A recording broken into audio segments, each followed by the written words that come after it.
It is time. It's time right now for the Academy Sports Show. We appreciate you as always coming into the stream. Coming to the stream. We are live. Please join us live in the stream. If you're watching via YouTube, make sure you like the page and subscribe to the page as well as the Facebook. Our Facebook is always off the hook. If you want to get in touch with us, you see the IGs below. If you're watching on Facebook, Dre underscore on air and at JWill02. But the mode that we want everybody to start getting to is the YouTube at Academy Sports Show. Find the caricatures of our faces, like them, subscribe to them. And that way, if you trigger that bell, you'll know every time we go live. I got the message. Did you get it? I got it. I got it. I got the message. We are live. Man, we had an action-packed week of sports, and we are going to get right into it. But first, let's introduce the fellas. I'm your host, Andre Douglas. Sitting next to me is your host, Joel Williams. Man, you scared me because you know with technical difficulties, I was a little scared. Like, oh no, here we go again. Like, I did not freeze. I never freeze. Man, we want to welcome everybody to the show, man. Y'all pray for my man Dre. He got a little headache right now. He powering through. Y'all can tell by he's got that straight tone tonight. He just giving y'all the straight Andre. Hey, with a head this big, headaches are massive.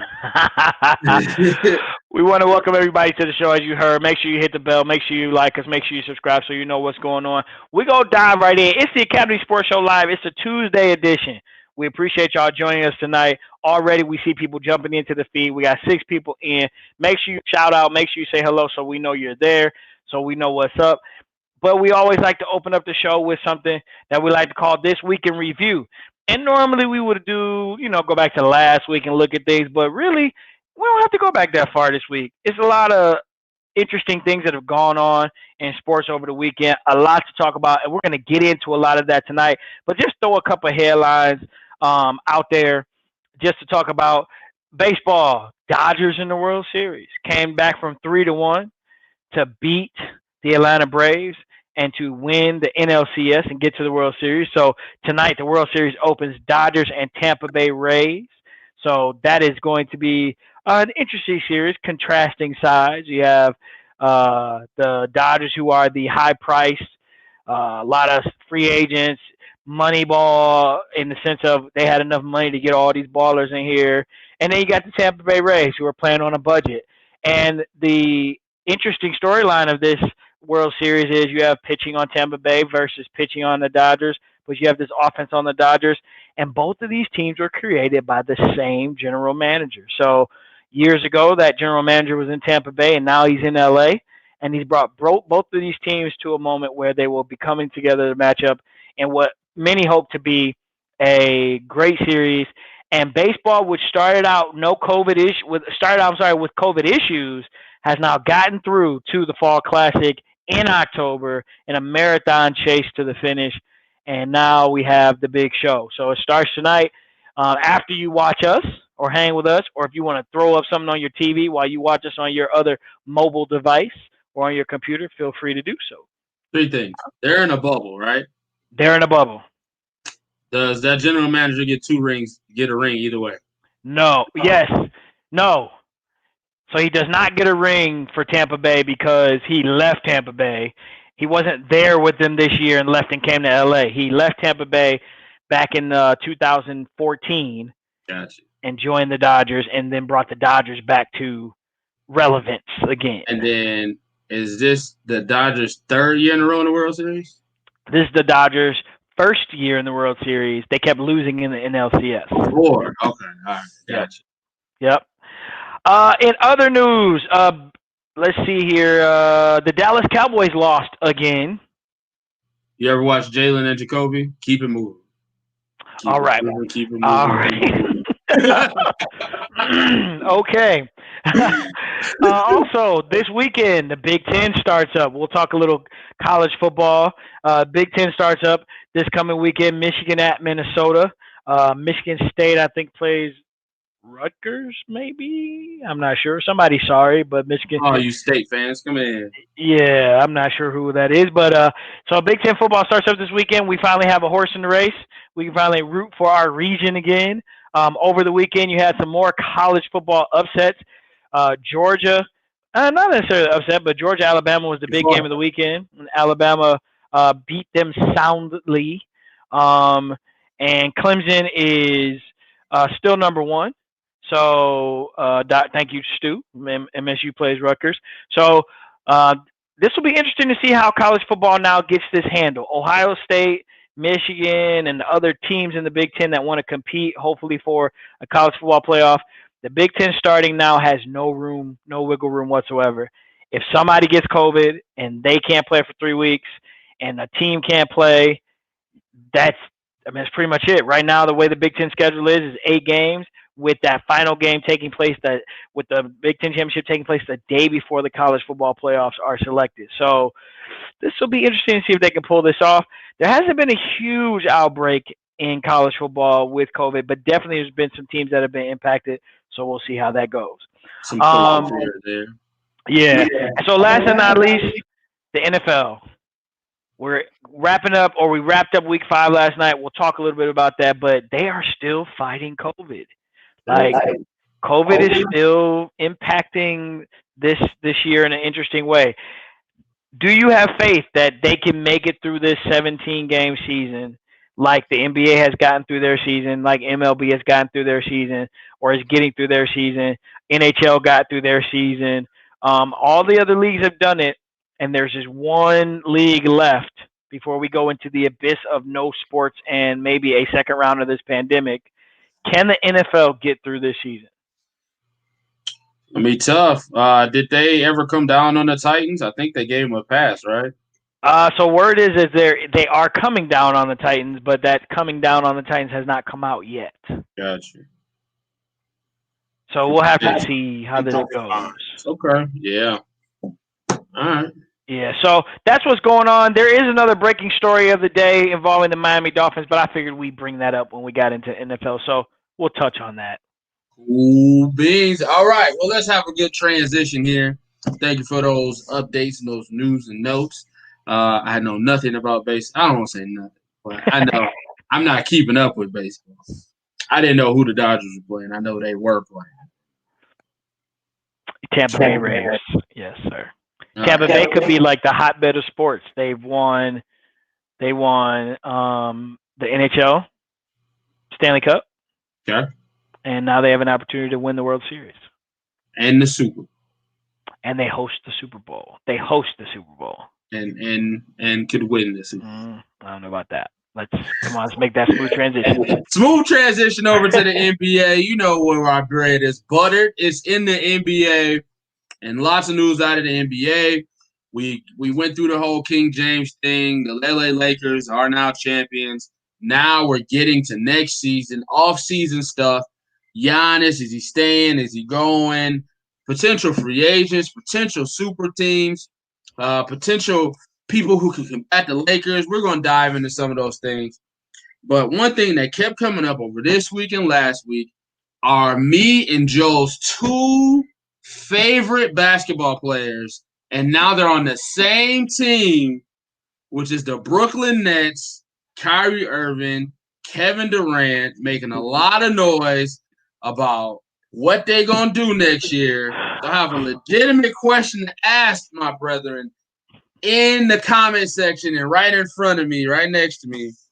Are Kyrie Irving and Kevin Durant's Nets legit contenders for the NBA championship next year? Are you defining contender, or is this wide open? I'm defining as they could. They have one of the best odds to win the NBA championship. I don't know what the real odds say, but I would go with no on this. And I don't know what the real odds are actually saying about it, but I'm going no. Because that's why I asked the contender question. Can they get to the finals? Yes. Because do they have enough right now with 2 players to get to the finals? Yes. And do they have a supporting cast that went into the bubble and that balled out? Yes. Let's not sleep on Karis LeVert. Okay, so do they have a third guy who clearly relished in the role of being that guy. Yes. So, do they potentially have a three-headed monster? Yes. But do they have the high odds of winning an NBA title? No. And here's why. Can you get there? Yeah, you're in the East. So you're going to be in the East. Nobody's respecting the Heat. Potentially, you're going to have to go through the Celtics, who are going to run it back probably. And we haven't seen the free agent moves. Plus, you still got the Bucks, who I know we're talking free agent. Free agency was for Giannis being there, but I mean he's got a year left on his contract. So really, that's more of a conversation about what will he do next summer. Because if I'm the Bucks, I'm not trading him unless you really, really believe that you're not going to get something. You're not going to get anything from this guy. He's not going to come back. But this the NBA, people. They don't trade big names at the trade deadline because they're afraid they're not going to get anything. That's Major League Baseball. Like my Cleveland Indians are going to trade Francisco Lindor before the trade deadline next year. Not on the same level, but Paul George did. He said, "Hey, I'm not coming back. You should probably get what you can from me." If Giannis says that, that's different. I don't see Giannis being that guy coming out and saying that. He would shock me if he did. But to me, the Bucks are running it back too. So the Bucks are going to try to get this championship window before it closes. And so there's legit comp in the East. Can they get to the finals? Yes. Can they beat anybody in the West that's going to be healthy? Yeah, that anybody team is called Golden State coming back next year. A healthy Portland with a full season. Another year of Denver saying, all right, we got this far. Let's take it to the next level again. And then, of course, the Lakers, assuming that everything stays status quo and they maybe get a little better from their roster perspective. Right. Absolutely not. No, they do not have a chance to win. I give them a chance because, I mean, it's a small chance, but it's a chance nonetheless because it's the East. I don't think it's because they won't mesh. I don't think it's because of the team chemistry. Honestly, I don't even think it's because of the coaching. I think they're just both injury prone. And who knows if Durant is going to come back as Kevin Durant. Like, He's really had a full year to rehab his injury. It's an Achilles injury. Can he go full speed? Will he get his rhythm? Kyrie misses 30 games a year on average. So, but they got guys that can pick up the pieces. They got Dinwiddie. They got LeVert. So they got guys that can compensate for his absence. Right. But can Kevin Durant really put a team on his shoulders and get them to the NBA Finals? This is his year. This is going to be the year of Durant.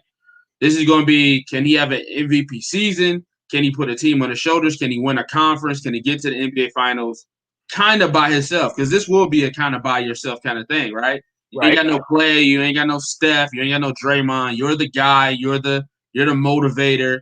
Kyrie's going to miss his games. You're the guy that's going to have to be in there in and out. You can't do no Kawhi stuff where you sit out games and be late to games or whatever, that whole thing going on with Kawhi.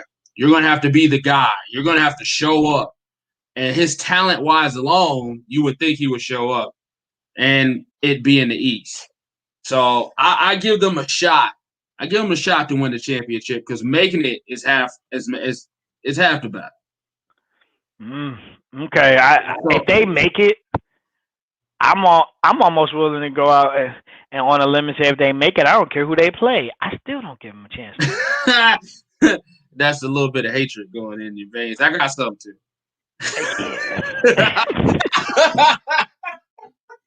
Hey, you couldn't even. I couldn't even. A little bit. I couldn't even do it. Could deflect it a little bit. Stu said definitely no. Pop said finals yes. All right, so that leads me to rank the East now. As the East as it stands now, you got teams like the Sixers, the Celtics, the Nets, the Bucks, the Raptors, the Heat. Ooh, how do you? I gotta get a pen, brother. See it more fluid? Is it becoming more competitive? Usually, it was 2 teams and everybody else, 2.5 teams, 3 teams and everybody else. Now you got these guys. I'll run off my 5, and I'll see if this is how I see the standings go at the end of the year. All right, I'm taking the Raptors out of it altogether because they're going to be a totally different team.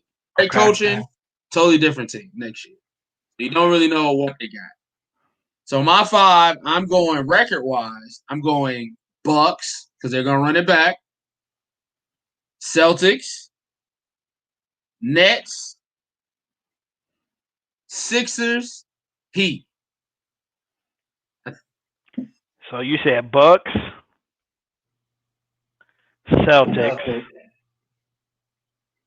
Nets, Sixers, Heat. So I think that's a top-heavy 5 right there in the East. You throw in whatever the Pacers are going to do. You throw in whatever the Raptors are going to do. And some of those other teams in there, depending on how free agency works out for people. And I feel like that's a top-heavy 5 right there. So I feel like definitely more competitive in the East. So to your original question of, is there more there? Yes, I think there's more there. Like my dad just said, more competitive, right? I think you could argue that you have 6 teams that potentially could make the finals. I'm with you on your top, but my top looks different. I think you can. I don't know that there's much of a debate here because we're talking about 6 teams and we're talking about 5 spots, and I think you can justify why one of them will be on the outside looking in. But I'm gonna go Bucks, Celtics, Nets, and then I'm gonna actually go Heat, Raptors, because the thing about the Raptors that I think is interesting is that everybody counted them out this year when Kawhi left. And there is something to be said about very good coaching. And I think we have to finally say that Nick Nurse is a very good coach. And they have a really good system there. So I think he gets them into the top 5. I think the Heat, you give them the 5 spot because I think we're going to find out. Okay, we know Jimmy seems to be that guy. But we're going to find out, did this team strike lightning in a bottle? Or are they built to do this for 82 games plus playoffs? I don't know about that. I don't know. So I'm going to give them the 5 spot. Plus they got a target on their back. Right. Philly I'm going to put at 6, and they're on the outside looking in because to me, Philly doesn't really know what it wants to be. But they have a leader of men that will mold them. People believe that he's the answer. I don't think they're built properly. I don't think they're built properly. I think that, and you're gonna love this because this plays right into your hand of the rookie of the year, former rookie of the year candidate that ended up winning it, and you were very upset about that. But I think that they need a guy that's a ball handler or a guy that is a legit shooter on the wing. And Jimmy was that guy, but the 3 of them couldn't make it work because of the fact that you have Embiid who needs to get the basketball in his hands. And then you have Ben Simmons who keeps the basketball in his hands but doesn't shoot it. And so you needed that shooter that can balance all that out. And to me, Ben Simmons makes things weird on this team with a big. If Ben Simmons and AD were together, that would be different because AD likes to come out and play out there. Embiid needs to stay in the paint, but he likes to come outside of the paint and shoot the 3. And people are like, dude, you're 7'5", and you got to move and play down low. I don't think he likes it. I think that's what they need him to do in that team because Ben Simmons is such of a paint hog, he can't be in the paint at the same time. So he has to move. That's because he can do it. They move him out so Ben can do his thing. I agree with you 100%. Ben Simmons being the primary ball handler is garbage because that's the only place that they can put him because he can't do nothing else. Right. You can't stick him in a corner. You can't get him to get his shot off the dribble. He's a rhythm player. He has to get a rhythm to find his way on the court. Mm-hmm. And unfortunately, that takes a lot of dribbling. It's pointless for him to move without the ball. What shot is he getting? He's not Duncan Robinson. So it's literally him driving and kicking or him dominating the basketball. Right. So But I think in a regular season, that can work. The playoffs is a whole different thing. I think in a regular season, Doc will figure that out. If that's moving into the 4, kind of how Brett Brown, I feel like Brett Brown played what Elton Brand wanted him to play until he felt like his job was on the line. And he was like, okay, I'm gonna do what makes most sense. If I'm gonna go out doing what I wanted to do this whole time, which is put Ben at the 4 and Embiid at the 5 and have a ball handler that can shoot the ball. But unfortunately, they both got hurt, and you never really got to see it work out. Right. So I feel like moving him down to the 4 may help this team, and hopefully Rivers will see that too. All right. Well, Rivers comes in with the pedigree, right? So that and he's won a championship, so they have to respect him, right? They have to respect him. Yeah, and then the Raptors, I do respect Nick Nurse, but losing Van Fleet is going to be a huge hit. That means Kyle Lowry has to play hella minutes, and he's an old guy in NBA standards. That's true. So, I don't know, Gasol, is he retiring? Is he staying? Ibaka, he might want to go get a bag. He's a free agent. This Raptors team is going to look really, really different. Yeah. So, unless they're going to pay these guys, I really don't see this same team. But it could be a culture thing. It could be a culture thing. No matter who's in, they plug and play. The system will work.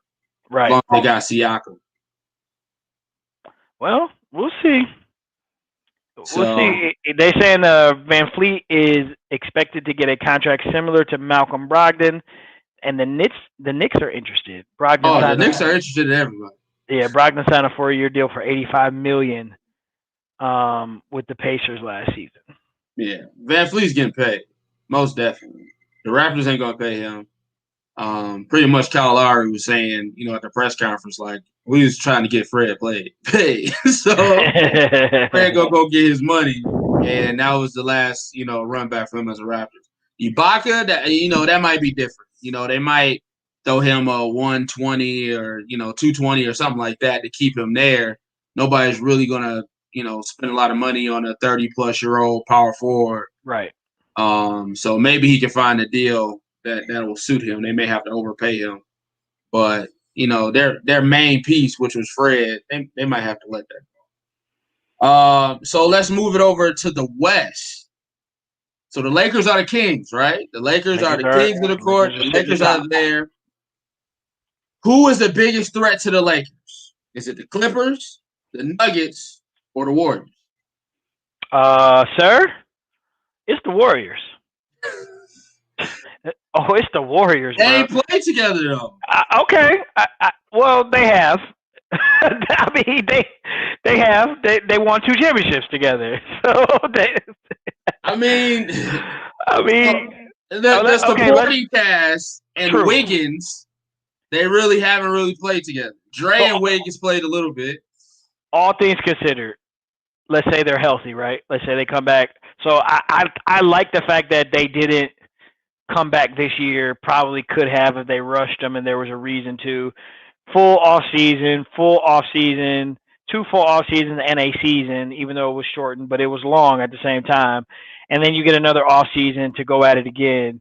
I think there will be some growing pains. There will be some getting back used to doing it again. But the way that they play basketball is, to me, dangerous for the Lakers. And here's why. Think about the games where the Lakers lost in the finals. Let's talk to the Heat, right? It was the game where the one guy went off and the other guys did really well. The problem with the Warriors that they present for the Lakers is multiple guys going off. And then the others still doing well after that. Yeah. I think that's an issue for the Lakers who, again, the Lakers were just a supreme team when it came to the Heat. I don't think you're a supreme team when it comes to the Warriors. I think the Warriors are dangerous for them because the Warriors can score in many different ways. The Warriors can make AD defend. Draymond, even though he couldn't hit the side of a barn last season before they just shut him down, was not shooting it all as well as he was the previous years. If he gets that 3-point ball back, that makes him dangerous. That makes that small ball. I think they called it the death lineup. that makes that a challenge for the Lakers. And the LeBron factor's still there, AD's still there, but if you've got two guys that can give you 50 to 60 points a game like the Lakers do, now it becomes a Rajon Rondo fest against, a Wiggins. It becomes, a Kyle Kuzma fest against the next guy up for Golden State. So you might have to say that favors Golden State. I think they're dangerous. They're dangerous, and they come back hungry. This is a team that people were looking forward to falling off of the mountain. And when they fell, I think they fell, and now they've gotten up with this big chip on their shoulder, and that's a problem. I think so. I think they're very dangerous when it comes to the Lakers. Yeah, you didn't think I was going to pick the Clippers, did you? No, I know you're not going to pick the Clippers. I know. I think there's a couple teams that fit this mold of who's dangerous. I mean, the Nuggets are dangerous. The Nuggets are dangerous, and then with another year under Michael Porter's belt, another year of coaching from the coach going against the Lakers. Another year, Jamal Murray submitted himself as the guy. I feel like they're a wing player away. They're a good role player away. Yep. A good starting wing player away from making that next leap. They've proven not to fall off the cliff, not to be that kind of one and done, that miraculous 2 seed, and a year later they're 8 seed struggling to make the playoffs. Yep. So health-wise, I feel like they can compete. But I'm going to go with the Warriors too, because just like you said, their style of basketball is just – it does give the Lakers problems. The off the ball, LeBron said it the best, like they remind me of the Warriors because the way they play right off the ball. Tyler Hero and Duncan Robinson have big games, not because they was dribble.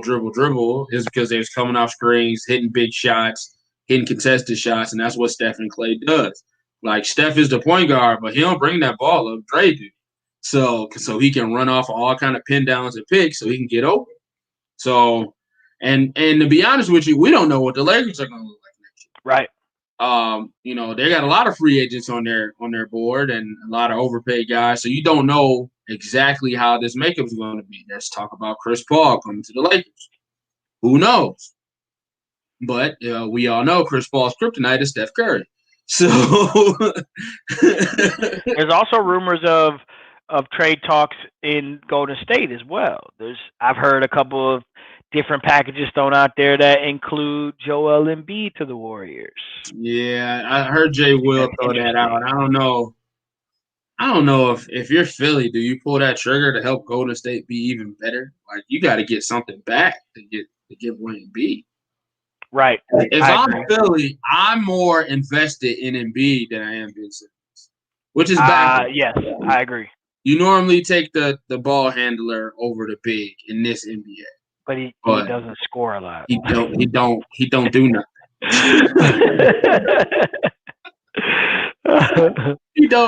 do nothing. So, all right. So yeah. So I think we both on the Warriors with that. So Bucks Nets, Eastern Conference Finals. Lakers Warriors, Western Conference Finals. We'll see. I think too early to call it, but I'm gonna go Celtics Nets Eastern Conference Finals. And I'm gonna go Warriors Lakers Western Conference Finals. Just knowing what we know today, assuming all things considered the same, way too early prediction. Not knowing what free agency looks like, not knowing what how teams look coming back. How does the pandemic impact it? All those different things. Just going by what we just off the dome today. I think the Bucks are still going to be another regular season team. Unfortunately, I think Giannis might be leaving Milwaukee for greener pastures, a la LeBron when he left Cleveland, because those teams that LeBron left in Cleveland were 60-something win teams that could never get past, the conference semifinals at times. I mean, they lost to Boston, lost to Orlando. Here's why I don't vibe with Boston. I don't think for some reason, they're not willing to give Tatum the show yet. I think they are this year. I think this is the coming year. Like, give him the show. Like, it's his team. Give it to him. Like, you want this equal footing with Jaylen Brown. You want this equal footing with Kemba Walker. Give Tatum the ball and tell him that it's his team. And let everybody know that it's his team. Like, he got to be the guy. Ooh. He's got to be the guy. And then from there, everybody moves off. Kemba, you get your shots. We paid you. Just we need to lessen your role. So that's why I'm still with the Bucks because they still got an identity, which is give the ball to Giannis and get out the way. Yeah, I think that this is the year that he gets the ball and they say go do it. As your team, I think Giannis will still be hindered by the fact that he can't shoot. So unless he goes in the lab and comes back and he's knocking down a jump shot next year, I think they end up still getting played the same way in the playoffs. Again, way too early prediction, and we go there. Unlike the Warriors, who I guarantee you all Steph and Clay been doing. Oh, y'all in the bubble? No problem. We get those shots. They in their own bubble. Shoot. Yeah, we get those shots. So, hey, so Tony Yates Jr. just pointed out he goes Lakers, Dallas. Do you believe that Dallas is ready to be a top tier team in the West? I know we believe in Luka. Yeah, I don't believe in their supporting cast. They're a little thin in support. And then the number two, listen, I was the biggest Porzingis guy. Like, I was a Porzingis guy, man. It was me and him against the world. I ain't on that boat no more. I had to abandon ship on Porzingis. Too frail, too weak. Like, he's not a number two. He's a number three, unfortunately. Luka's a guy. He's a Bosh? Yeah, yeah. I mean, a better defensive Bosh. Okay. But, like, he always hurt. He's not banging. He likes shooting. I get it, but they need a better number two. So Luka is definitely Luka, but eventually in the playoffs they're gonna clamp him down, and he's gonna need a support cast just to free him up a little bit. And I like Seth Curry, but he's not a big time player.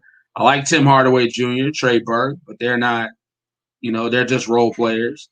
They need depth, and I can't put them in the finals, the Eastern Conference Finals this year. Got you. But Luka's my guy. I'm gonna give me a Luka shirt. I know Luka's definitely your guy, but my guy. I can't get. They don't have the rest of the team help for me either. Nah, not at all. All right. Anything else on NBA before we go to college ball? It's the off season. Slowly but surely, man, we're losing all of our sports. Slim pickings. They all gonna be going at the same time. I know. Thanks, Kobe. Let's see. Pacers got a new head coach. Nobody cares. Tyronn Lue, new head coach of the Clippers. Does that push them? Is that final now? That's final. Lue agrees to a 5-year deal to coach the Clippers. He finally got his 5-year deal. Good for you. Tyronn Lue is the biggest snake in NBA history. Like, he will just sit on somebody's bench as an assistant coach and be like, I'm going to take his job. Oh, wow. I think that was below. I think there's a flag on that play. What was the Cleveland's coach? He was just waiting. Like, he didn't do a good job. He was like, he had a winning record when he got fired. They didn't even want that, but they didn't want him. I don't know. He's like, hey, LeBron, guess what? I could do a better job than him. Ooh. 6 games later, Tyronn Lue, the coach. Hey, I didn't see this coming. Doc Rivers struggling with the Clippers. Tyronn Lue was like, hey, Kawhi, I could do a better job than him. 1 season later, Tyronn Lue's the coach. Hey, I didn't see this coming. I'm not involved in this. I'm not involved. Tyronn Lue is the biggest snake in the world, bro. He just snakes jobs from coaches. I'm not involved in this. Nope. All right. They said Billups is expected to be a candidate to join Lou's staff now Yes. that Indiana has filled their spot. I mean, how do you go from being in the GM talks in Cleveland, coaching talks in Indiana, now you're going to be an assistant coach? I think he just wants to get in.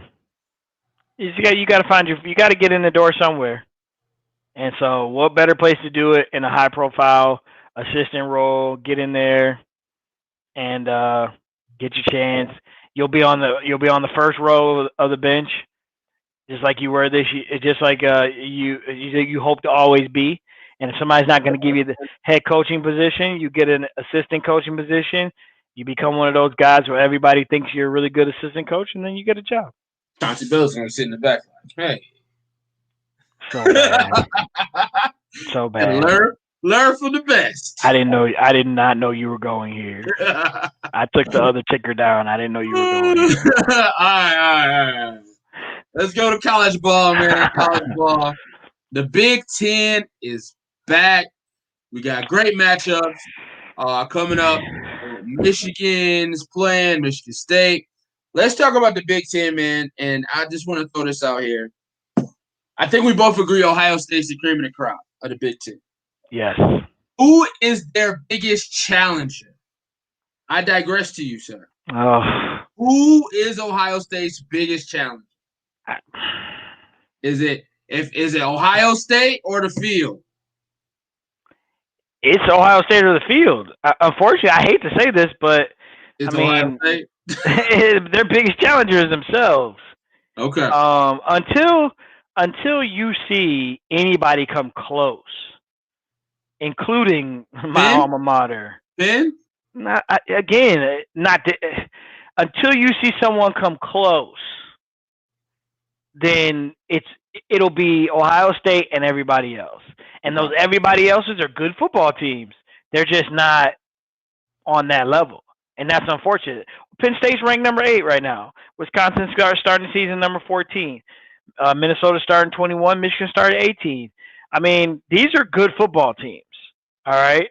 But it's like Ohio State's up here and everybody else is down here. And until somebody even comes up here to even challenge, even scratch at their ankles, make it a game, then it's gonna be the same situation. Now we're gonna find out in 8 weeks. Is this a year to catch Ohio State? Yes. Is this a year to catch them slipping? Yeah, because it's a year to catch everybody slipping. Is it possible that you could run into Ohio State minus four players because of COVID? Yep.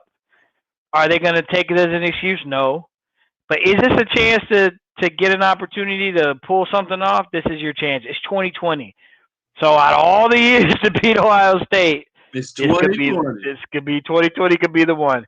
But to start out going into this thing, everybody who has a team in this should put one loss on the schedule right now.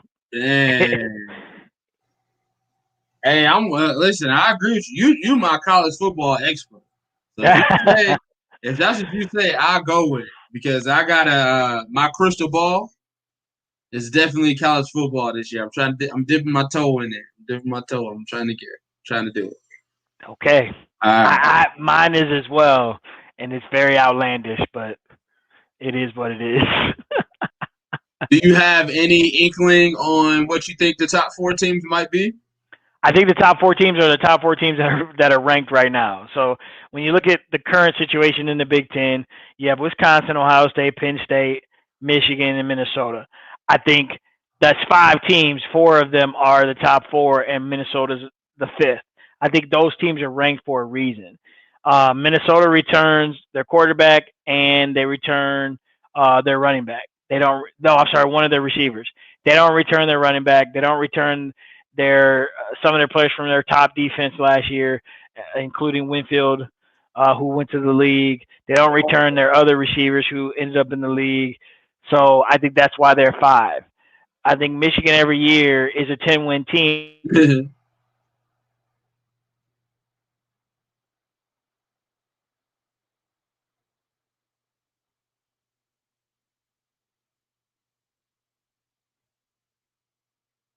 All right. I think, did we lose him? Usually he comes back by now. Let's give him a minute. Is he here? Is he here? Is he here? Is he here? Let's see.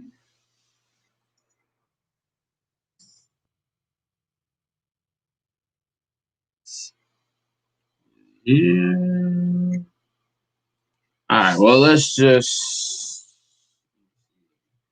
see that.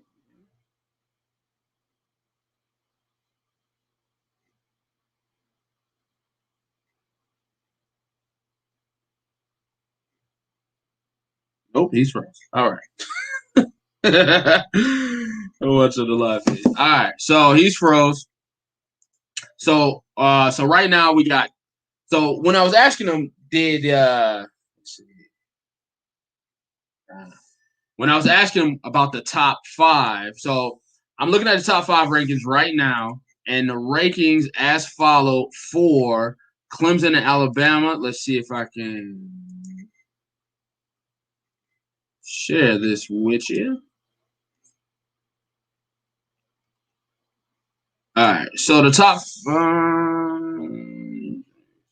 I don't know if you ever see that.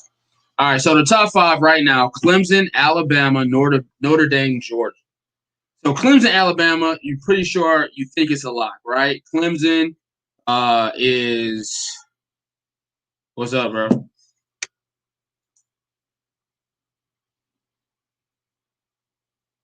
Gotcha. So I'm still live right now on the show. You want me to end it? All right. All right. All right. So he blew a fuse. He'll be right back, trying to get back in. So we got Clemson, Alabama, Notre Dame, Georgia, Ohio State. Ohio State sitting at 5 just because they're Ohio State. They have no wins, no losses yet. That starts at the beginning of this week. Right now, you would think Notre Dame would be done, right? Notre Dame, every time they get a shot, they blow it. And I feel like the judges will put that, the committee will put that in perspective. Notre Dame really doesn't belong to be at number 3. And as these Big Ten teams play, I feel like those teams like Notre Dame will fall. Notre Dame, Oklahoma State at 7, Texas A&M at Oklahoma State at 6, Texas A&M at 7. Once the Penn States and Ohio State start gaining steam, hopefully the Michigans, maybe the Wisconsins, you'll see teams like Notre Dame, Oklahoma State, Texas A&M come down, and you'll see Big Ten teams go up. So you really know Clemson, Alabama, and Ohio State might be those 3. Georgia always looms at 4, but maybe, just maybe, a Big 12 team can sneak in like Oklahoma State. But you never know. But I think you get one from the ACC, which is going to be Clemson. You definitely will get one from the SEC, which is Alabama. You'll get one from the Big Ten, which is Ohio State, barring no COVID relations or anything like that. And then you'll see if the Big 12 is pretty much up to the Big 12 and the SEC to get a second one in for the college football playoffs. So that's college, man. Over here. Yep, no movement. Yeah, he said he'll be back. All right, so that was college, man. I just wanted to touch on that a little bit, and now let's move over to the NFL. So the NFL season happened, and boy, first of all, my fantasy team got destroyed. So if you're in the fantasy league, just know last week I put up 170 points. This week I put up 60. That just lets you know how fickle fantasy can be. I got murderized, but a lot of teams got in their dubs. We still got, I believe, 3 undefeated teams in the NFL right now. Seattle, the Titans, and the Steelers are all undefeated right now. In the teams, and we got Joel, who's undefeated, versus the internet. I don't know.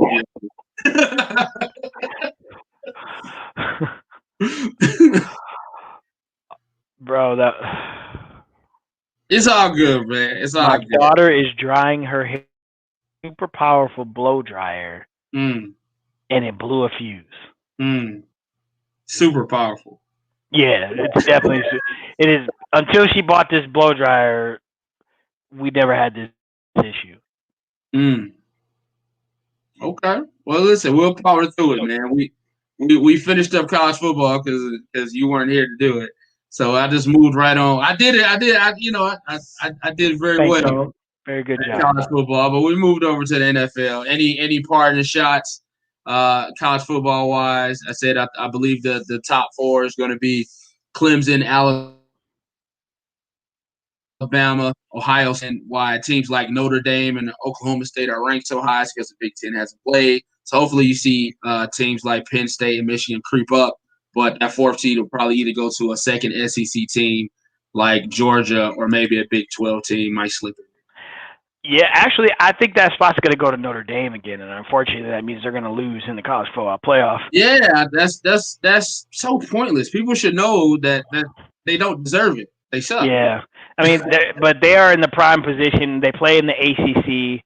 I don't see them getting upset by anybody. The other issue, they don't cross paths with Clemson. They do cross paths with Clemson. Oh my! Wait a minute. Oh yeah, they play Clemson in 3 weeks. Okay, so there is a loss coming on their schedule. So I don't know. Maybe it'll be maybe another Big Ten gets in, or maybe a Pac-12 gets in. Because I'm gonna be honest with you, the Big 12's out because everybody's lost 2 games. I think they're gonna lose again. Oklahoma's lost 2 games. Texas has lost 2 games. Oklahoma State is 3-0. They're not. That's not real. They still have to play Oklahoma. They still have to go through their tougher part of their schedule. The SEC is interesting. If Georgia ends up only being a 1-loss team, they might creep back in by them getting beat by Alabama. But I think that 4th spot is wide open. But I agree with you with the other 3 spots. I think it's Clemson, Alabama. Right now, Notre Dame's ranked number 3. I think that they're lost. Only playing 6 games. The Pac-12? Yeah, they're only playing 6 games. That's not going to be enough. But I think an undefeated, dominant 6 games from somebody in the Pac-12. 13 right now, and they play Stanford, Washington State, UCLA, Oregon State, Cal, Washington. I don't think that's enough. If they dominate, it might be. If you're talking about them versus a bunch of 2-loss teams, I think you have an argument. If you're talking about them versus a 1-loss Georgia, okay, I think you have a situation on your hands. So I think it depends on what does college football look like at that moment when you get to that selection Sunday. Like, what does that 4 seed look like? I think. Right now we've got Clemson 1. Yeah, Clemson, Alabama, Notre Dame, Georgia can hold that spot if they win out, because you would argue they only lost to Alabama, and you could argue that there aren't any other teams that are that good. But you got to call in Ohio State, right? So Ohio State probably gets into that 4th spot, and there are your 4 teams. I think you're going Clemson, Notre Dame, Alabama, Ohio State. Here's how I think this plays out. Notre Dame's not getting in, bro. Clemson's going to smack it. Well, here's the argument. I think Notre Dame, Clemson becomes, remember Ohio State, Michigan, 1 versus 2. Michigan loses. Everybody argues Michigan should still be given the 4th spot. Right. I think that's the scenario you're looking at. It all depends on who's sitting there at 5 and 6 when Clemson and Notre Dame play, and that's a 1 versus 3 matchup because you don't see Alabama losing anymore. Then I think you could be looking at a potential situation where I think Ohio State kills everybody. I think we got 2 ranked teams. They kill everybody. They jump to 3. What's happening here? What? Do you see our chat? Oh God, no! Whose is that? Is that mine or yours? That is funny. I don't even know these people. I mean, they're bots, but I don't know. How do you get them out? I don't know who's being botted right now. Let me see. That's funny. Hold on, let me see. Who's being botted? Let me go in my. I don't think it's yours. It might be me. That is funny. What in the world? It ain't me. I don't know where this is coming from.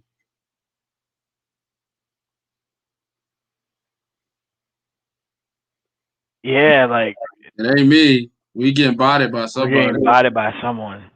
That's hilarious. These comments.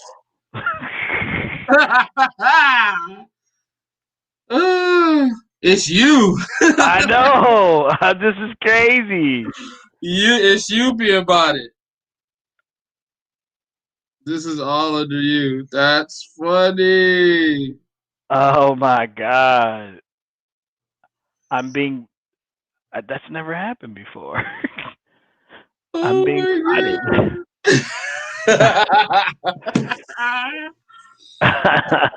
Oh man. So like technical issue.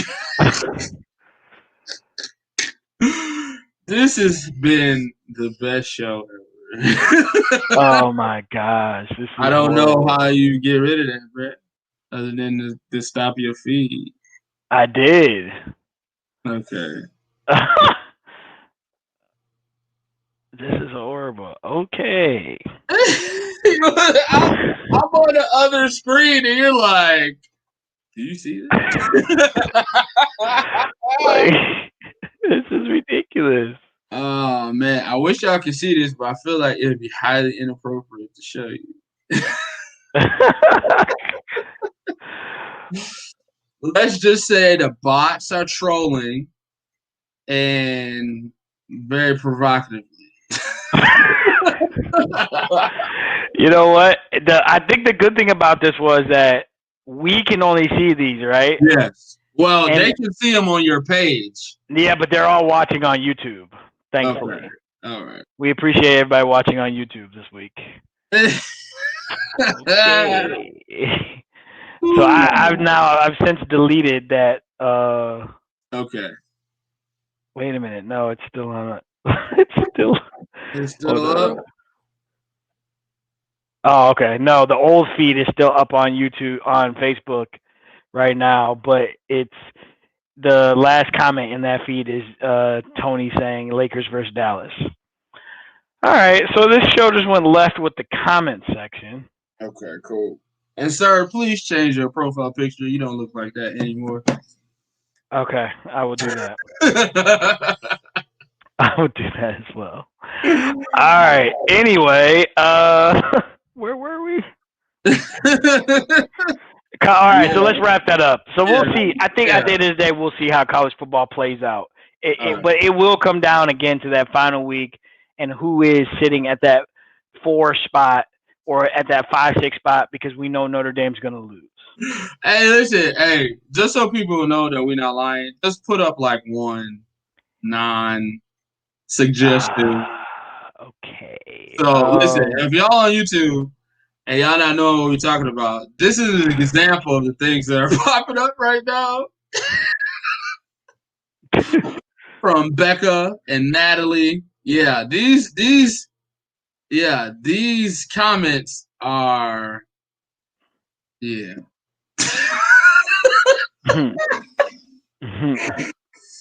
Now take that and times it by 3 X's. I have no idea who these people are. All right, NFL, bro. NFL. So, like, dude, will you search? Oh, so 100% being botted right now. Yeah, that's a total bot, yo. When you search this, like, this person lives in.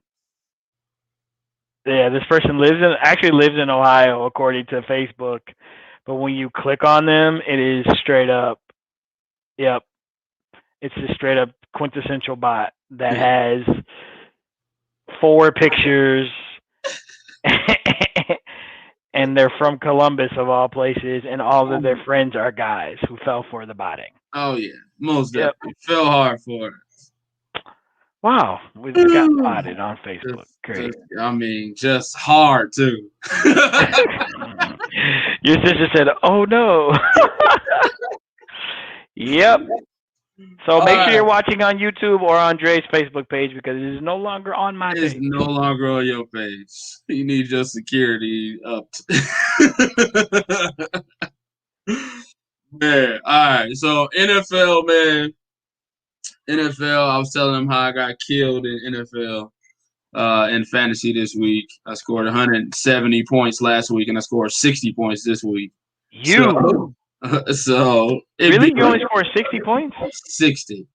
Wow. 6-0. But half Everybody, your team caught COVID? my my defense. Yeah, we're live. What's up, Yeah, JoJo? hey, it's that kind of It's that kind of night tonight. It's We're, that kind we're of show. walking on camera. It's just, That's what we're doing. It's just what it is. I hope you guys, if you're in podcast land and listening to this tomorrow or next week, go on YouTube and check out this show. It has been interesting, to say the least. Is that kind of Drea? That's exactly, yes. Just you gotta laugh to keep from crying. It's been that kind of show. Let's do this quick NFL. The Browns suck. You want to go? The Browns don't suck. Baker Mayfield sucks. The Baker Mayfield doesn't suck. Okay, Baker Mayfield did not practice all week. They were all of them were injured. They ran into a buzzsaw in Pittsburgh. A 4-2 football team does not suck. The Buffalo Bills don't suck. They're 4-2 as well, and they lost to two really good football teams as well. No, they don't suck. They had a bad game. Thank you to the NFL schedule makers. We got the Cincinnati Bengals on schedule this week. Get back into the win column. Baker Mayfield is trash. Hot dumpster fire garbage. It's him and the Lions. They're in there together. He should be the Lions quarterback. Oh, God. Are you kidding me? They're both in there simmering in hot garbage juice. The Lions won this week. And that's not what they're supposed to do. Yeah, they clearly don't want Trevor Lawrence, sir. Jeez, come on, man. Or maybe they're going to trade up. Maybe your Lions are going to trade up to 1. Look at your face. Oh. Yeah. You make sure you correct what's going on with Baker Mayfield, all right? All right. So let's talk about it. Top 5. We got our top 5 list, our NFL power rankings. Power rankings. You got as your top 5. You just want to do my top 5, your top 5, or you want to go 5, 4, 3, 2, 1? Let's go 5, 4, 3, 2, 1. All right. At number 5, I have the GOAT. The Tampa Bay Buccaneers at number 5. They just got finished putting a butt whooping on the Green Bay Packers, unfortunately, because Aaron Rodgers was my quarterback. They just got finished putting a butt whooping on them. I'm going with Tampa. Their defense showed up. Gronk showed up. They played with 2 banged-up receivers, and they still beat one of the best teams in the NFL, the Green Bay Packers. So I'm going with Tampa Bay at number 5. Got you. I'm going with Green Bay at number 5. Yep. After that showing? Yep, because first of all, there was a movie that came out that was called Any Given Sunday. And it should have taught us all a lesson. Anybody can lose on any given Sunday. That wasn't just a loss, bro. They got killed. Tampa Bay definitely played them, beat them. The Avalanche showed up and rolled down the hill and rolled over everybody from Green Bay after the pick 6. Bless you. However, I don't think that is indicative of both of those football teams. To this point, that was by far the best game Tampa Bay has played, and I want to see that repeated again before you make it into my top 5. Green Bay arguably would have been in my top 3, but this loss to me knocks them down to 5. So I'm not ready to give Tampa Bay okay, they got it all figured out yet, because that really wasn't what that was. Your defense definitely scored a touchdown for you and played really well, probably played their best game of the season so far. But this offense ain't humming and clicking just yet. So they ran that thing. I feel like they figured out who their feature back was, and Ronald Jones II. Figure it out. That's a good. I think those are strong words. Figure it out. Figured it out. The offensive line blocked for Tom this game. They kept him upright. The defense did what they were supposed to do. They shut down the MVP candidate, Aaron Rodgers. We talked about it last week. Green Bay's defense got shredded in the backfield. And just with the eye test on that game, it looks like Green Bay, they got problems at receiver. They don't know who's going to step up in Devontae Adams' absence. They don't know who's running the ball. He played, though. Yeah, but it didn't seem like he was there. If that was his first game back. They don't know who's running the ball. Their defensive backs are scarce. So this team got a lot of question marks to be a number 5 team.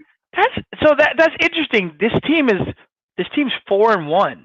Yes, they are. They were undefeated coming into this game with none of these question marks, because just last week we were talking about how he's making his tight end a name for himself. They get receivers paid. Devontae Adams has been out. You definitely saw the rust of that situation with him coming back off of the hamstring.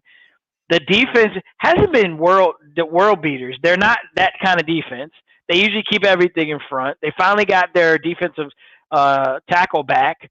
So there's rust there. They have good corners. I think they just ran into a bad Sunday. And I think watch out for, as Kobe would say, he doesn't like when I throw this out there, the knee-jerk reaction of, which is all that today was on all the sports shows, and it's been the last couple of days in regards to a lot of teams in the NFL who lost games this weekend. They had bad games. Like, nobody called 16-0 for Green Bay. You went down to Tampa Bay on the road, and you got beat by a good football team that is still figuring itself out. Now, did they figure something out? Let's see. It worked this game. Is this the same Tampa team that we see consistently? Yes. Then now they're a top 5 team. If not, I don't know yet. You showed me one game. You were what, 2-2 coming in? 3-2. 3-2 coming in. So now you're 4-2, and you had one good game. Those other 3 that you won, not impressive. Disrespectful. And Green Bay has one bad game, and now everybody's saying they've got question marks? That's a stretch for me. Disrespect. This team was dominating offensively, and they had a bad game. Disrespect. I'll give you my number 4. All right, you go number 4. I'll give you my number 4. My number 4 pains me to say this, but it is what it is. They weren't in my top 5 because this would be the second week that they showed a level of dominance, but they have earned their way into the top 5, and that is the Pittsburgh Steelers. I think they are finding that second receiver makes their offense look more violent, more high scoring. Their first few games of the year being 4-0 coming into this game, to me, I was still looking at offensively, are they still going to just dink it and dump it? Last week they exploded with Claypool. I didn't know if that was repeatable. He didn't have that game, but who's going to come out and have 4 touchdown games, obviously. But he clearly looks like a good number 2 receiver to Juju, which I think now makes them really dangerous because you can't just play Juju and think that he's just going to toss it around short, dink, and dunk. Their defense has been legit. It's always been legit. I didn't like this game going in. I wasn't excited about going to Pittsburgh to play this game, but I'm definitely going to always root for my team because we're legit. The recipe for this game to me was Cleveland had to run the ball and control the clock like they had done to the other teams that they had beaten and keep the game close, or play from in front and be able to run the ball and keep Ben off the field. Cleveland is not built to get down by 2 or 3 touchdowns and come back. I don't care how many stars you got on offense; they're just not built that way. And once they got down, it was over early. So Pittsburgh to me is my number 4. First pass. So I didn't want to mention that. So I have them at number 4 as well. I got Pittsburgh. It seems like they're trying to figure out the formula, and it's working. Unfortunately, Bush went down, torn ACL. Yeah. He's done for the year. That's going to be a huge blow for them. Fitzpatrick played a great game. I thought about you when he got that pick. You said Minka's going to get him. Yeah, he's giving himself in the upper echelon. Like I watch his videos, breakdowns. He's a good player. Miami let him go for nothing. So Steelers, yeah. James Conner, Ben Roethlisberger, Juju. Now you add Claypool. Juju's pretty much playing decoy out there, and Claypool's just letting the top off and kind of a more skilled Martavis Bryant when he was over there, the slot guy that was really fast. So, yeah, they're rolling, and hopefully their schedule can give them some kind of leeway where they can just keep rolling, where they can figure it out. Who's going to step up in Bush's shoes? But I like Pittsburgh too, and that whooping they put on a good Cleveland team should help them be number 4. All right. All right. At number 3, I got the Kansas City Chiefs. Okay. Got the Kansas City Chiefs at number 3. They played a good team in the Buffalo Bills. Buffalo's now on a backslide.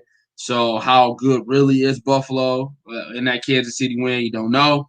But they went back to exactly what we were talking about last week. Run the ball. Like, you ain't got to throw it, 40 times a game just because you got the best quarterback in the league. You can run the ball. So that's what they did. They went back. They ran the ball. Hilaire had a great game. And the run game opened up stuff for Travis Kelce. And they had a bounce-back game on Monday Day Football against the Buffalo Bills. And you knew, and a team like that, you knew where they were going to come out angry, losing the game against the Raiders like that. You said that last week. You knew they were going to come back pissed off and had something to prove, and they did that. But going back to running the ball and playing good defense, and then having the best quarterback in the league be the backup to that, is a great formula. Unfortunately, I think there's 2 other teams out there that have been playing better football than them consistently, so that's why they're number 3. Got you. Okay. My number 3 is Tennessee. Tennessee's my number 3 because they have the formula right now, I think, for a team that you want to say, okay, do you know what they are and are they comfortable in their own skin? That's the Tennessee Titans. They're a hard-nosed defensive football team. They're going to come hit you. They're not flashy on defense. They don't have big names. They got strong linebacking core. They cover well. They get after the quarterback.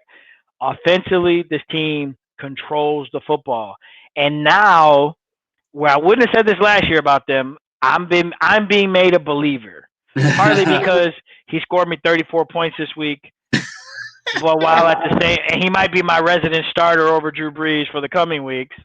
But also at the same time, I have to remind myself that I passed on the running back in our fantasy draft. Yeah. So the Tennessee Titans right now are, to me, a top 5 team in the NFL. They're very dangerous. You get them in the playoffs. We all know that running the football is a very dangerous formula. It never goes away in the NFL. It will always be around. But now with Tannehill playing at a very high level for what that complement is to their running game, I think makes them more dangerous. Last year it was the running game, and then what a lot of teams did was they stacked the box and they made Tannehill beat them. This year, I think he can actually – it's possible he could beat you. And what he showed this week with the comeback win, I thought that was huge for his confidence and for him proving that they signed this guy. They gave him a contract and believed in him, and I think he's showing them what it's all about. So I've got the Tennessee Titans as my number 3 team right now. I still think they can be beat by both of the teams that are above them if it came down to it in a playoff game, because I think my 2 teams that are above them just have guys that just unbeatable. I mean, but is this your ranking for today, or is this your ranking for going to the playoffs? No, I think this is my ranking for today. I would have them right now still at number 3. The 2 teams I have above them, one of them, if you're gonna again one loss to one of my teams, if we're putting a lot into that one loss, then okay, you're knocking them down. But I don't put a lot into that one loss because every team's going to get beat, and every team's going to get beat by a team that just is hot that day. True, but And we know that's going to happen. So I'd rather respect the team as they are right now than to look at the bigger picture of, this But team that is going one to loss lose doesn't eventually. change. That one loss for one of my teams doesn't change who they are right now to me. Like just because you lost the game doesn't mean you're not who you like. There's Green Bay loss. Like you said that now they have question marks. I don't see all those question marks. I think you ran into a situation where momentum, Uncle Mo got you, and or Auntie Mo, depending on you ask the nieces and nephews, and you just got it's a bad situation, which in football that just happens. I don't think they walk out of there and go, okay, we got to reinvent the wheel. Same thing when one of my teams lost a couple games ago or last game, and they came back angry this game. I think what you saw this week was who they are, who they've been. They just lost the game, so I don't think that's enough to. What you saw yesterday in Buffalo, you you don't think that's the best team in the league? I think currently there's two other teams that are better than them. Okay, I see. Right, I don't. Currently, as we speak today, when we get to the playoffs, I'm putting my chips on maybe on a different team. But currently, as we speak today, I gotta go with my top two. I'm looking at that 5 o'clock game from yesterday. That currently, as of Tuesday, October 20th, that 5 o'clock game counts. Okay. And it counted for me too. All right, my number two is the Seattle Seahawks. Okay. Didn't play this week. Still undefeated. Russell Wilson. I always want to do the same thing. Same thing. Russell Wilson, definitely an MVP candidate, if not a front runner. They're getting Chris Carson back. They're running that thing. He got a week off to get more healthy. Him and DK, Wilson and DK definitely have a mojo.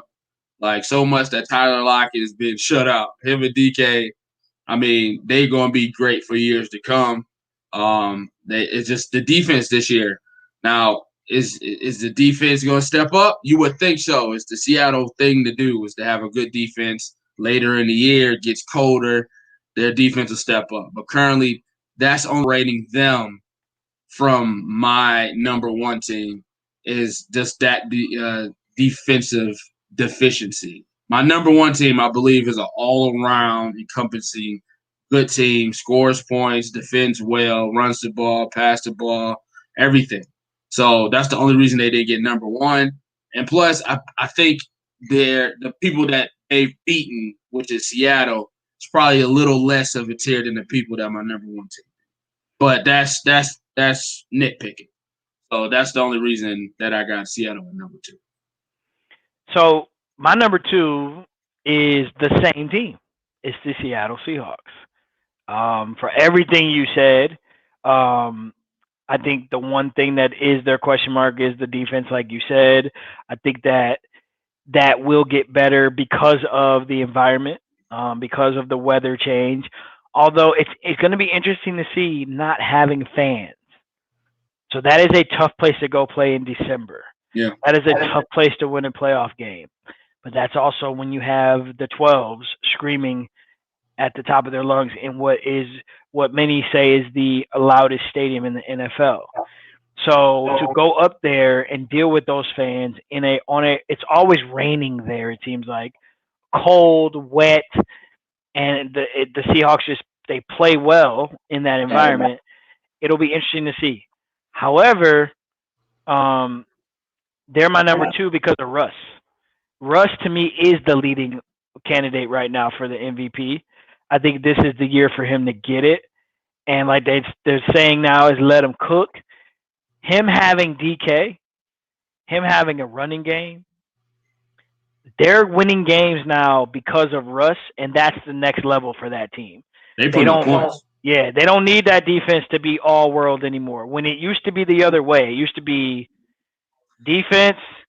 Lost you for a minute there. Oh, I'm back. Am I there? Yeah. All right. It used to be defense, and then the offense kind of, was complementary. Not anymore. It's the other way around. So I like Seattle as the number two team currently. You're undefeated. the way you've won games plays a role in my thought process. They haven't beaten as good of teams who I think your number one is, but it's the way that they've done it for me. They got a comeback win. They've got the blowout win. They've got the last minute and a half win. They do it all, and it's because of that quarterback. And so for me, that's the number 2 team in the league right now. Most definitely. Your number 1?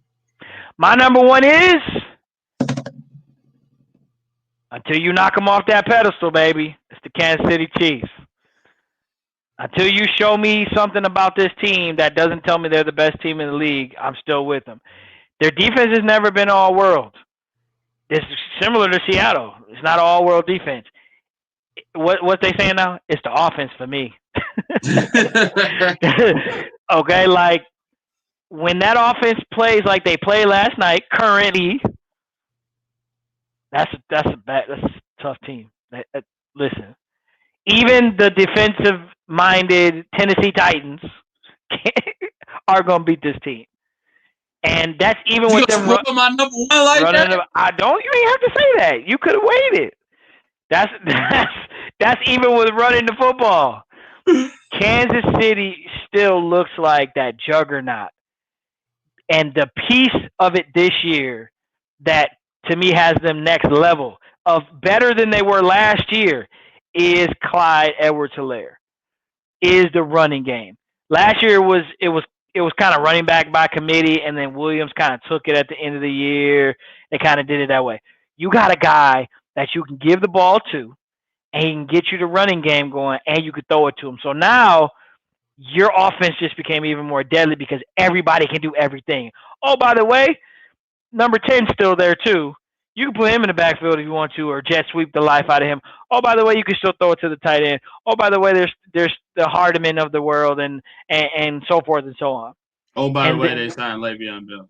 Oh, by the way, thank you. They signed Le'Veon Bell, who I think still legit. He just ended up in a crap show in New York. He washed, bro.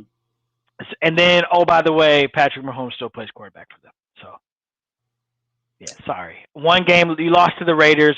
You lost to a Raiders team. That's a rivalry game. Buzzsaw came in. Momentum got on their side. They rode it. Nah, man. Listen, I understand. I ain't knocking you for it. Game on the line. Bullet to my head. Who I got to pick? I'm picking Kansas City. Right. But I took this list as of today, who I'm respecting the people that played and are playing well right now in September and October, and I'm taking who played well this week and I'm ranking them, and this is who I'm going with. My number 1 team is Mike Vrabel's Tennessee Titans. They are the most complete team in the NFL. They throw it when they have to. They can run that thing down anybody's throat. They play subsequent defense, and they're evolving in the pass catching. I mean, A.J. Brown is a good receiver. Now they got Jonnu Smith at tight end. Tannehill isn't turning over the ball. He's graduated from game manager. Game manager.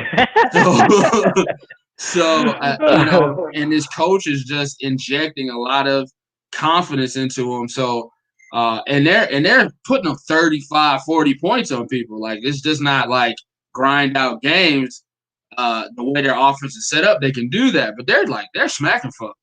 So yeah. I gotta put Tennessee up there because the most demoralizing thing is knowing what the team's gonna do, preparing for what the team's gonna do, and they still do it on you. So yeah, I gotta go Tennessee number 1. Well, there you have it. I mean, I don't think we can argue. I mean, I guess we could poke holes. I think you said it best though. It's like when you're looking at the whole top 5, especially the top 3, I think you get into nitpicking. So I think it's still early and you can nitpick. So yeah. I think you can justify. I don't think that's unjustified. Tennessee at the top, because I can't argue with the fact that you look at completeness. That's the most complete team in the top 5. Some honorable mentions. Yeah. Packers, Ravens, Bears, Rams, What's some honorable mentions? My honorable mentions was wait, hold on. Who'd you say? I said Ravens, Packers, Bears, Ravens. Rams. Yeah, so Ravens were honorable mention for me because I was debating at 5, Green Bay or Baltimore. Rams to me can't get consistent. One week they're a juggernaut on offense, and next week they can barely. You can't beat the 49ers. Oh, they're gonna be a juggernaut this week when they playing rookies. Tua Tagovailoa. Oh my God! What? I don't know why they did that to him. Aaron Donald. What the heck, bro? Like, why would they do that? Like that. Like, so it's stuff like that. Like, I don't know. I don't know about Chicago. I'm not ready yet. To me, you got a lucky win. You with the Lions. Then you haven't really beaten anybody. I don't believe. You don't really justify beating the Lions. I just don't believe in Nick Foles and. Bro, we want to know who you beat. Chicago the Lions. I don't count. I don't count. Yeah, I'm not there yet with Chicago. I'm not believing. So yeah, but yeah, they're there. I mean, record wise, you could argue they're there. To me, it was Baltimore right there at that 6th spot. Was it Green Bay or Baltimore for me? I think Tampa any love? Tampa, I thought about it because I thought, well, do I give Tampa the 5 because they beat Green Bay? But like I said earlier, my issue with Tampa is, like, to me, up till this game, they were mediocre to me. They were still trying to figure it out. Like, Gronk had not – like, I played against Gronk, and I played against the Tampa defense, and I played against Godwin, all on the same team. They're all on Kobe's team, right? All of a sudden, this game, they all got touches and like they were eating. So if that's that team, is that their team, and that's how they progress? And then you still got to put Evans in the mix, and when they got their running back, and when Fournette comes back, I mean, if that's that team, and now really Tom Brady, the GOAT's the game manager because he's not going to throw it for 300-400 yards, then I think they're dangerous. But I want to see consistently, like, is this the situation, or do they lay an egg this week and not play well? That's true. I think the bubble teams like the Rams and the Bears, like, I think, to me, I think to round out that 5, you still got the Ravens, Packers, Tampa Bay. To me, I think those are like the top 7-8 teams. Yeah. But the guys that round out, maybe the Rams, the Bears, and now the Cardinals. Like, if they can get consistent on what they want to do, the Cardinals can probably be dangerous too. Yeah, that's another team. Like, they beat the Cowboys up real bad, right. But then it's the Cowboys. But then it's the Cowboys. Kyler Murray has definitely taken another step. Yeah, and go ahead. Well, I was gonna say, having Hopkins, it makes him more comfortable, and having another year of the system he's in and running the ball, it makes them better. I thought year 2 issues for him, but getting Hopkins helps. Yeah. Yeah, for nothing, by the way. Yeah, it definitely helps. And I think, I can't remember which game it was. It was like a 4th down, and Kingsbury took the ball out of Kyler Murray's hands. Right. And you could tell he was pissed. Like, bro, like, you came here for me. Like, I'm your guy. Let me go win the game. And ever since then, the ball has been in his hands for crucial plays. Running the ball, throwing the ball. And you can tell, like, he got it. You know what I'm saying? Like, I was skeptical of him. Like, I called him Seneca Wallace. I eat that right now. But he definitely, the threat of DeAndre Hopkins on the outside, having a running game, and just, I mean, when he ran that reverse bootleg, whatever that was, his feet was like you couldn't even see his feet because they was moving so fast. Sonic the Hedgehog. He runs so fast. Man, oh my God. Bro, you cannot tackle him in a phone booth. No. That's how fast he's moving. The moves he puts on some of these guys is ridiculous. Like the stutter move he did a couple weeks ago to score, I'm like, bro. He do. And so I think you were saying it about the Rams. They're just consistency away. Like, just knowing what your offensive identity is, they're that consistency away from, cracking the top 8 to me. Absolutely. But they're definitely somebody you want to look at. Let me see. So I don't know. They might have a pretty Well, schedule. they still have to play the West. They still got to play the NFC West. So that's not. They play Seattle, then the Dolphins, Bills, Seattle, Patriots, Rams, Giants, Eagles. There's probably they still got the Rams twice. Seattle's defense is really suspect, so they might be able. I mean, that's a shootout, right? Yeah, it might be, but just keep Bobby Wagner eyes on. Oh boy, they might be able to split Seattle. They might be able to split Buffalo. I don't know, one Buffalo. They'll definitely pop the Dolphins. They might get the Rams. And then you end it with Giants, Eagles, Niners, Rams. You never know. Yeah, I mean, Niners, Rams, that's tough. It's tough. That division's just tough. Even though they're better, it's still tough to win. I mean, Rams just went to San Francisco and lost. And I would argue the Rams are a better team. Right. So it's Mostert's is going on IR. I mean, you just never know with that division. That's one of those divisions where while you have the NFC East as a dumpster fire, the NFC West, even when their teams aren't playoff teams, they still play you tough. Like when Arizona wasn't Kyler Murray's Arizona, you still didn't want to go to the desert and play them. Right. Their defensive line would still beat you down for 4 quarters. And if they were close at the end, they could still upset you and get a dub or split you in the regular season if you got to play them twice. The NFC West is just tough to play, tough division to play in. So could they? Yeah. Are they better? Yes. Are they earning respect? Absolutely. We need to see them be consistent. Yeah, because you're only getting one out the East, but it's at least it's a 2-man race in every other division. Chicago, Green Bay in the North, Tampa, New Orleans in the South, Seattle, Arizona, and even the Rams at 4-2 in the West. Like, it's gonna be hard for them to try to make. Well, remember you get this extra team this year. Yeah. Okay. So still, I mean, which team are you picking to fall off? You picking the Bears? You picking the Saints? Yeah, I think the Bears fall off. Yes. The Bears are 5-1, so that's a hell of a fall off. The Bears are not. The Bears are going to have a dismal second half. I don't believe in the Bears. I'm going to tell you right now, I do not believe in the Bears. I think the Bears are going to finish at like 9-7. Rams, Saints, Titans, Vikings, Packers is their next 5.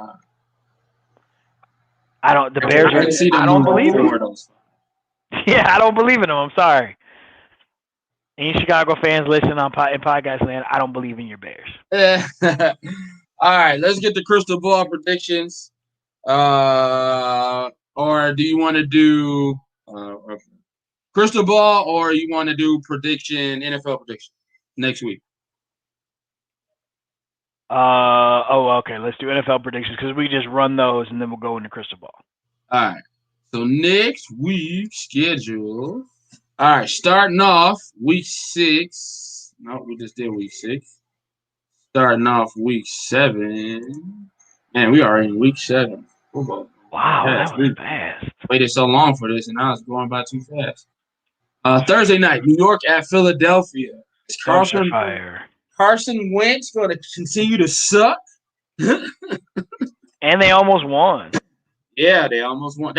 I think that's another reason why I didn't put the Ravens at number 5, because like they seem like they put them away, but they didn't let them right back in the game. Yeah, I'm going Eagles that game. The Giants are horrible. So are the Eagles, but it's kind of a toss-up, bro. Everybody in Philadelphia is hurt. I mean, they starting running back just got hurt. Zach Ertz just got hurt. Like, it's really just Wentz and the practice. Oh, is it really? Yeah. Oh, that's right. I forgot when. Okay, we'll go. I forgot Ertz got hurt too. Oh, well, go Giants then. At least the Giants. I think I might go Giants have a couple of players with some names. Yeah. Detroit at Atlanta. Atlanta, bro. Come on, Atlanta. I'm a big in Atlanta, but Atlanta got a dub this week. And, I'm starting to wonder if that was a system or coaching issue down there. I think he just might have just lost that locker room. Because that team's not a bad team. Like, they got players. They got hella talent. Yeah, so I think he might have just lost that locker room. So I'm going Atlanta. Yeah, I'm going. I want Atlanta too. Please, Atlanta, don't disappoint me. Cleveland at Cincinnati. Joe Burrow, let's go. Yeah, no, still gonna be Cleveland. Cleveland's a better football team. Cincinnati's still just trying to get better week by week. Just a young team, got a couple studs, but no, I think Cleveland outplays them, gets back to running the football and dominating. And Myles Garrett is still having a great season. He could probably win Defensive Player of the Year, and Cincinnati still cannot protect Joe Burrow to save their life. It's another high-scoring game, though. I mean, they're going to score touchdowns, but Cleveland's going to win that. Listen, what was the score? The score was 35-30 last time they played. Yes, it wasn't that close. Listen. Of course you are. I'm going Cincinnati on this one. All right. I'm going Cincinnati. I feel like Cleveland needs a panic button in their future, and I'm trying to get it to be pressed sooner rather than later. It's getting pressed right now because everybody's talking about it right now. They're not real, and Baker sucks, and the sky's falling. Baker does suck, bro. I feel like you got these rose-colored glasses on and you can't see it, and it's gonna be so sad when it happens. But I'm gonna be here to watch it. So Pittsburgh at Tennessee. Ooh, that's a good game right there. That's a good game, sir. That's a good game. Pittsburgh at Tennessee. Hey, I can't talk them up and then pick them to lose, so I got to go Tennessee. I'm going to go Tennessee as well. I think the Devin Bush loss is huge, considering that they're going to run. Tennessee's going to run the ball, man. They're going to run it right at them. And lose your middle linebacker who's having a great season, that's going to be tough. And Tennessee is they are versatile. They're a very complete team. Matchup of top teams in the AFC. I think Tennessee wins this one. Carolina at New Orleans. New Orleans needs this win to keep pace in the NFC South. Michael Thomas is back. Carolina's been playing well to not have McCaffrey. But I still think Carolina is just a lot of window dressing, and they're really just a middle of the road team. I think Michael Thomas being back helps balance out the New Orleans situation, and now it puts them back on schedule on offense. So I'm going to go New Orleans. Yeah, I'm tempted to play Drew Brees again, but I think I'm going to stick with Tannehill. I'm going New Orleans too. Carolina, I feel like they're starting to lose steam, losing firepower. They lost to Chicago. They're really missing McCaffrey, like you said. So I think this is a good bounce back game for New Orleans to keep pace with Tampa Bay. Next game, Buffalo at the Jets. Do we have to? Yeah, again, the schedule gods I have smiled on the Buffalo Bills after having two really tough losses against two tough teams, national television, kill the Jets. And if I can, let me scoop up the Buffalo Bills defense this week. I'm pretty sure somebody already has it. Who gets fired first, Adam Gase or the Lions coach? Jesus Christ. Adam Gase does. No, actually, I think the Lions coach, man. I think they're bought into Adam Gase. They're throwing players out of New York. So they just said to heck with Le'Veon Bell. You're cut, sir. Buffalo. Dallas at Washington. Ugh. What is this, dumpster fire week in the NFC East? I guess so. I want to say Dallas is really bad, but Washington's even worse. I don't even know. I'm just gonna go out here on a limb and go with Dallas because I feel like maybe Zeke can bounce back and have a good game, and all else fails, just pick the best player, right? Yeah. I think Dallas has more best players than Washington does. Yeah, I trust the Red Rocket more than whoever the quarterback is for Washington. It's great story, Alex Smith, man. You gotta trust Alex Smith. No, Alex Smith is bench. It's the other kid, yeah. Kyle Allen. Yeah. Yeah. It's even worse. Yeah, still bad.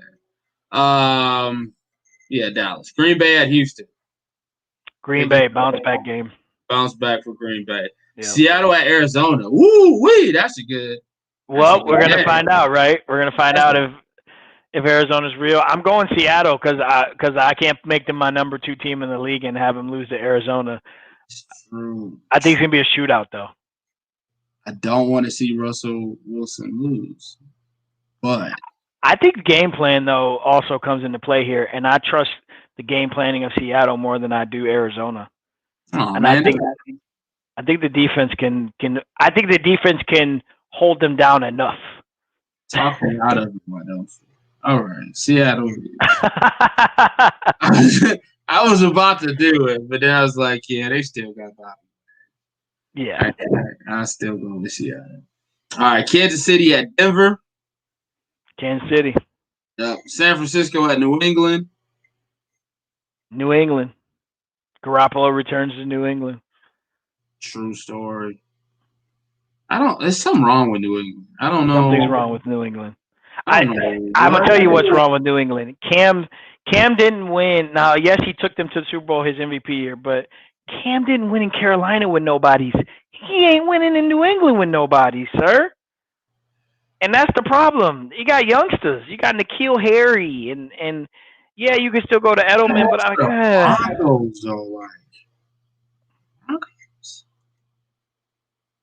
gotta go with the Patriots. Bounce back.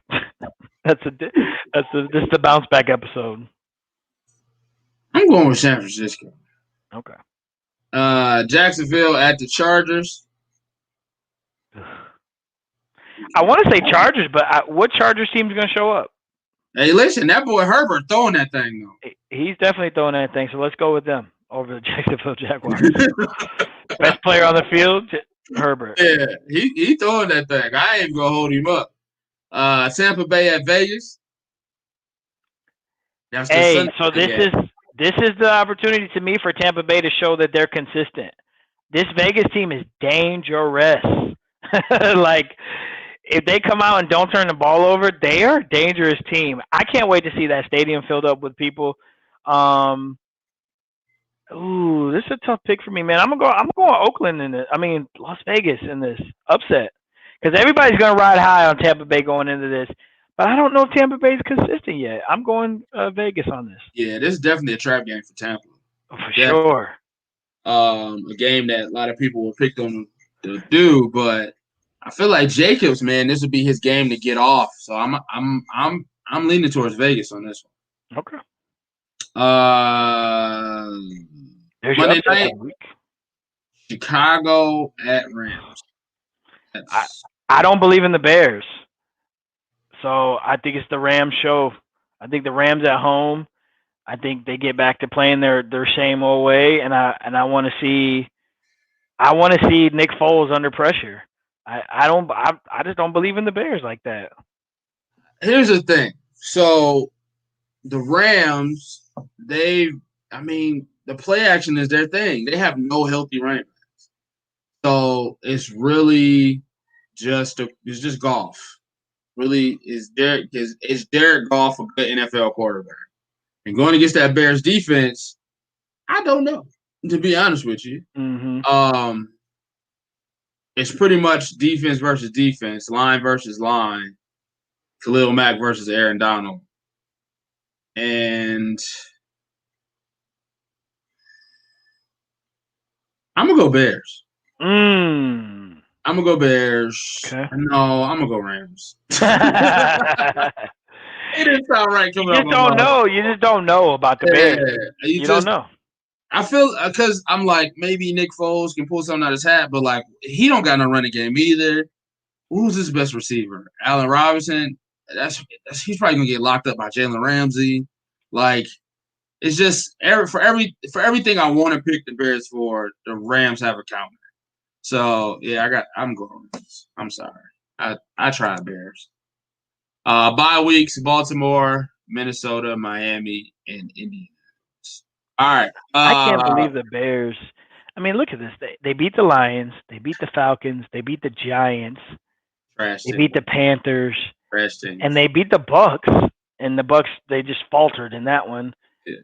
But still, the Bucks weren't that good yet. If we're believing where they are now. Yep. And they beat the Colts, who to me To me, they have a legitimate and a half win. 1.5 legit wins. The Bucks were questionable at that time. The Colts have the number 1 defense in the league, and you beat them by, you lost to the Colts. I'm sorry, 19-11. So you lost to the team. That's one. So I give them a half a legitimate win. The other wins, you beat bad teams. I'm not ready to believe yet. Now, Rams, Saints, Titans, Vikings, Packers. I can see them losing. Yeah, the only dub there is Minnesota. Is Vikings. That's where I'm at with it. All right. Well, the epic slide of the Bears. Bears meltdown watch 2020 is on right now. Right. See if you call it 5 weeks later. All right, crystal ball prediction. You want me to go? You go. Can I go 2 weeks out? Can I do 2? No, I'll save it because I wanted to do a Tua, but let's say Tua for next week because it'll be his first game the week after. Well, mine isn't like predicated just to this week. It's over encompassing. Well, mine is this week. Okay. So here's my crystal ball. I told you it's gonna be outlandish. This is gonna be outlandish. All right, this is ridiculous. But this is if you get this right, I probably should have played the numbers and we'd be millionaires. Crystal ball prediction. The Big Ten opens up this week. My crystal ball prediction is this Saturday, 12 noon, Nebraska at Ohio State. Ohio State will fall week 1. Upset City.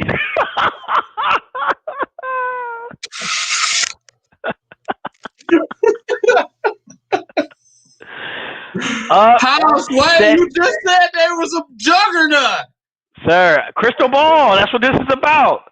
Predicting the future, sir. It's been a weird year. Okay? And so that's why you put in that 2020 there. Okay, Nebraska's been they've been a tricky team, and they've got players.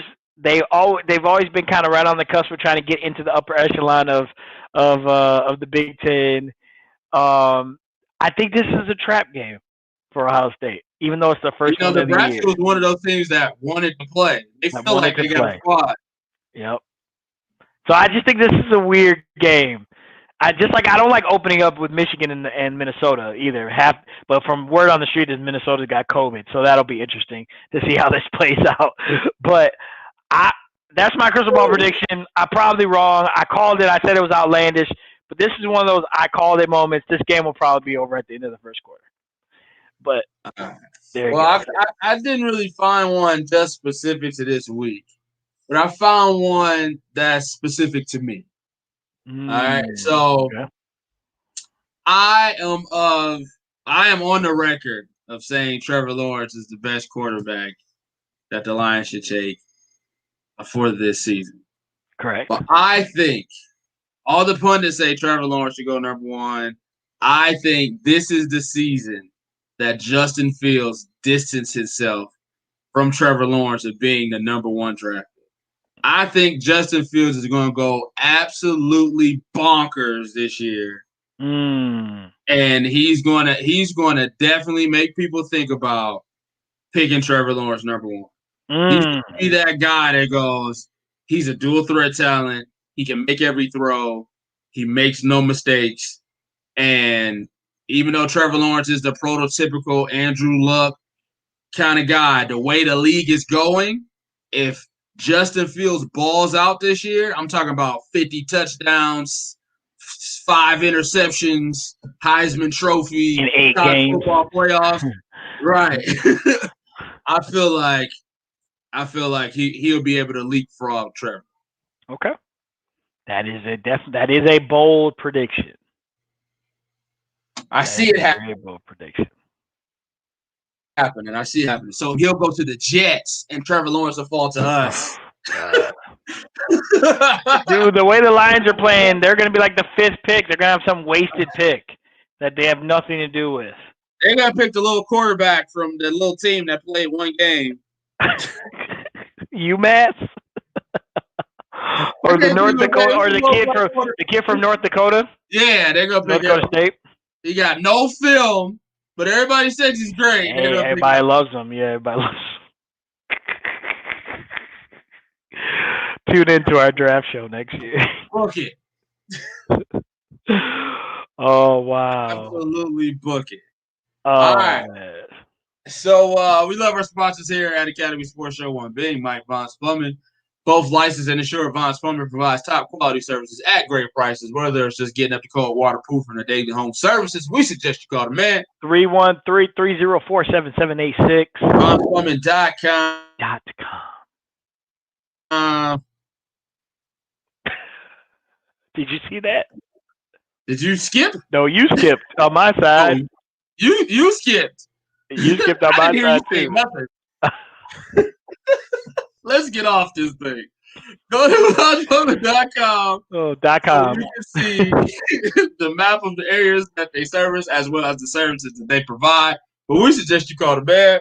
313-304-7786. Because that man right there is the real MVP. Hey, let's go. Let's Don't forget, you can hit us up at academysportshow@gmail.com if you want to have your read read cleanly and clearly on our show. If you're interested in an advertising opportunity, you can hit us up directly at academysportshow.com. academysportshow@gmail.com.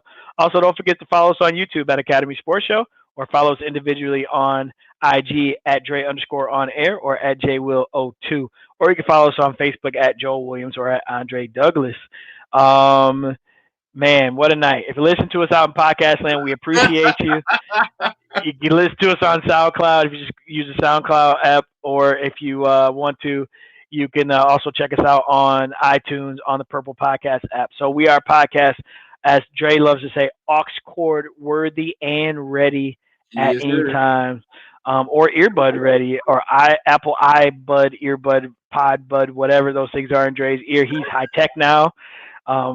So I'm going to take my work headset off and get me some iPad buds or something. Wow. Make sure you can link to your computer.